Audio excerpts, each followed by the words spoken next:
ماں کی محبت، اس کی قربانی کا وہ خاموش معجزہ ہے جو لفظوں کا محتاج نہیں ہوتا۔ وہ خود بھوکی رہ لیتی ہے مگر اپنی اولاد کے حصے میں روٹی کی کمی آنے نہیں دیتی۔ اس کی راتیں ہماری نیند کے لیے جاگتی ہیں، اس کے خواب ہماری کامیابیوں پر قربان ہو جاتے ہیں۔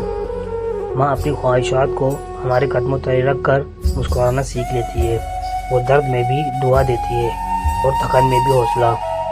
جب ہم گرتے ہیں تو سب سے پہلے ماں کی آغوش ہمیں سنبھالتی ہے، اور جب ہم چلنا سیکھتے ہیں تو اس کی دعائیں ہمارے قدموں کے ساتھ ساتھ چلتی ہیں۔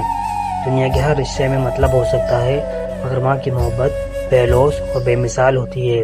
واقعی ماں کی قربانی وہ چراغ ہے جو خود جل کر ہماری زندگیوں کو روشنی دے جاتا ہے۔ ماں کی محبت وہ طاقت ہے جو حالات کے ہر طوفان کے آگے ڈٹ جاتی ہے۔ زندگی کتنی ہی سخت کیوں نہ ہو، ماں کبھی پیچھے نہیں ہٹتی۔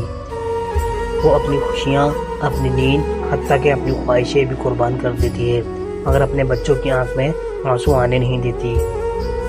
درد اس کے حصے میں آئے تو مسکرا کر سہ لیتی ہے، بھوک اسے لگے تو بچوں کا پیٹ بھر لیتی ہے۔ دنیا کی ہر ٹھوکر خود کھا لیتی ہے مگر اپنے بچوں کو گرنے نہیں دیتی۔ ماں کی دعا، اس کی محنت اور اس کی قربانی کا وہ احسار ہے جو اولاد کو ہر آفت سے سنبھال رکھتا ہے۔ سچ یہی ہے کہ ماں جیسا کوئی نہیں اور ماں کی محبت کا کوئی نعم و بدل نہیں۔ اللہ پاک سب کے والدین کو سلامت اور خوش رکھے۔ جس کے والدین اس دنیا فانی سے رخصت ہو گئے، اللہ پاک اس کی بے حساب مغفرت فرمائے، آمین۔